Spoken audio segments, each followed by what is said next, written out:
আসসালামু আলাইকুম রহমতুল্লাহ।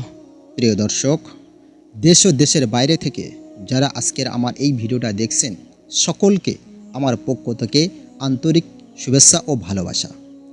প্রিয় দর্শক, যদি কোনো পুরুষ মানুষ মসজিদে যাওয়ার ক্ষমতা আছে, কিন্তু সে মসজিদে না গিয়ে ঘরে একাকীভাবে নামাজ আদায় করলো, আচ্ছা, তার নামাজ কি কবুল হবে?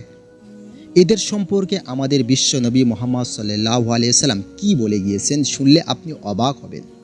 যদি কোনো ব্যক্তি যদি মসজিদে যাওয়ার ক্ষমতা আছে, কিন্তু মসজিদে না গিয়ে সে ঘরে একাকীভাবে নামাজ আদায় করলো, এদের সম্পর্কে আমাদের বিশ্বনবী মুহাম্মদ সাল্লাল্লাহু আলাইহি সাল্লাম যা বলে গিয়েছেন, শুনলে আপনার চোখ কপালে উঠে যাবে।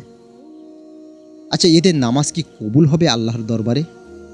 এদের সম্পর্কে কোরআন হাদিস কি বলছে, এগুলো আগে আমাদের জানতে হবে। তাই আজকের আমরা এই ভিডিও থেকে, যদি কোনো পুরুষ মানুষ যদি মসজিদে না গিয়ে যদি ঘরে একাকীভাবে নামাজ আদায় করে, এদের সম্পর্কে কোরআন হাদিস কি বলছে, এই সমস্ত বিষয় নিয়ে আজকের এই ভিডিও থেকে আমরা আপনাদের জানাবো। তাই ধৈর্য সহকারে পুরো ভিডিওটা দেখতে হবে। দেখার পর বেশি করে শেয়ার করে সবাইকে জানিয়ে দেবেন।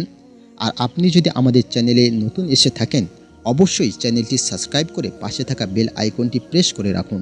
আর আপনি যদি এই ভিডিওটা ফেসবুক থেকে দেখে থাকেন, অবশ্যই পেজটি ফলো করে রাখবেন। চলো আর মূল্যবান সময় নষ্ট করব না, মূল ভিডিও শুরু করি। আমার বাবা সবসময় বাড়িতে নামাজ পড়ে, তার নামাজ কি কবুল হবে? জামাত তরক করে একাকী পুরুষ মানুষ বাসায় যদি নিয়মিত নামাজ পড়ে, তার এই নামাজ আল্লাহর কাছে কবুল হবে না। ফরজ, ওয়াক্তের ফরজটা কোনো মতে দায়মুক্ত হয়তো হবে, কিন্তু আল্লাহর কাছে কবুল হবে না। এক হাদিসে আসছে, লা সালাতা লিজারিল মসজিদি ইল্লা ফিল মসজিদি।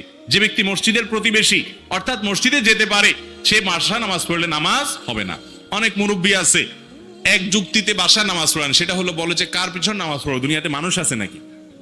ওনারা সব ইমাম সাহেবদেরকে মনে করেন এরা তো আর খারাপ মানুষ, এদের পিছনে নামাজ পড়া জায়েজ নাই।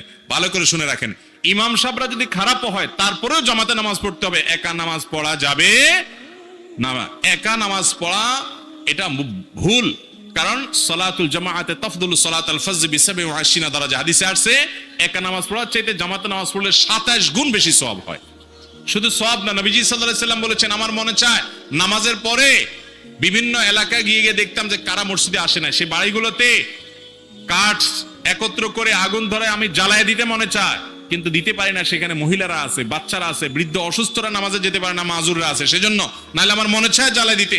তার মানে কি, এই জামাতে উপস্থিত হয়ে নামাজ পড়া ওয়াজিব, নাহলে নবী সাল্লাল্লাহু আলাইহি ওয়াসাল্লাম আগুন জ্বালায় দিতে তিনি চান না, এটা কথার কথা বোঝার জন্য বলছেন।